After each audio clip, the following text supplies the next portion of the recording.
Hello, আসসালামু আলাইকুম। তো আজকে আমরা বাহিরে লাকড়ির চুলায় রান্না করে পিকনিক করব। সেজন্য আমি এখানে গরুর মাংস ম্যারিনেট করে নিচ্ছি।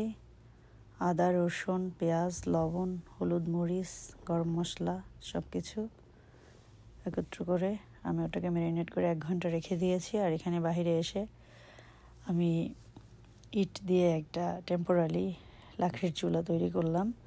তো এখানে আমি ফুয়েল দিয়ে আর কিছু শুকনো কাঠ দিয়ে আগুন ধরিয়ে দিলাম। আর এখন আমি ম্যারিনেট করা মাংসটাকে এনে চুলায় বসিয়ে দিলাম, যেহেতু আমার আগুনগুলো জ্বলতেছে খুব ভালোভাবেই। তো এখন আমি মাংসটাকে খুব ভালোভাবে এখানে বসিয়ে নেব। আর এখানে আমি সব মশলাগুলো একসাথে ব্লেন্ড করে দিচ্ছি, তাই কালারটা একটু বেশি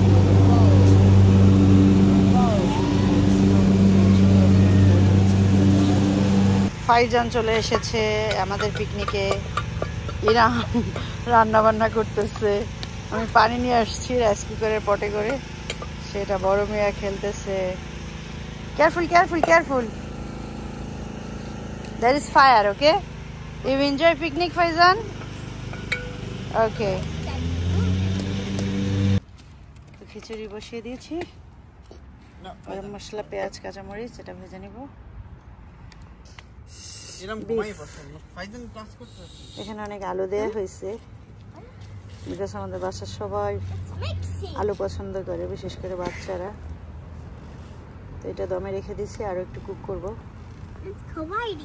আমার পেঁয়াজ, গরম মশলা আর কাঁচামরিচ ভাজা ভাজা হচ্ছে।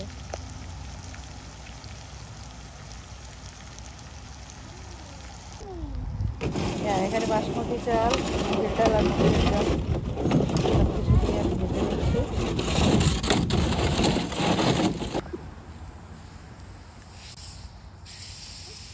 তো এখানে আমি খিচুড়িতে পানি দিয়ে দিয়েছি। তো ফাইনালি আমি রান্না করে বাসায় নিয়ে আসলাম। আমার খিচুড়ি হয়ে গেছে। এখন একটু চিংড়ি মাছের ভর্তা করবো। এখানে আমার মাংসটা এখন কমপ্লিট হয়ে গেছে, এটা পানিটা আমি টানিয়ে নিয়েছি।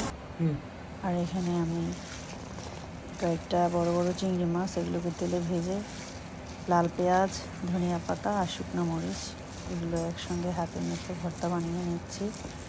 সাথে থাকবে সরিষার তেল। তো আমি এখন সব কিছু প্লেটে তুলে নিচ্ছি। প্রথমে খিচুড়ি নিলাম, মাংস নিলাম, এখন ভর্তা দিয়ে দিচ্ছি। তো খিচুড়ির সাথে যে কোনো একটা ভর্তা না হলে আসলে খিচুড়িটা খেতে ভালো লাগে না। আমি অন্য সময় চেষ্টা করি শুটকির ভর্তা করতে, কিন্তু আজকে বাইরে রান্না করতে গিয়ে আমার অনেক ধকল গেছে, মানে আমি পুরো টায়ার্ড হয়ে গেছি দৌড়াতে দৌড়াতে। তো যার কারণে আমি শর্টকাট করে একটু চিংড়ি মাছের ভর্তাই করে নিলাম। এটা আমি আর ব্লেন্ডারেও করলাম না, যেহেতু এখন প্রায় 4টা বাজে তাই।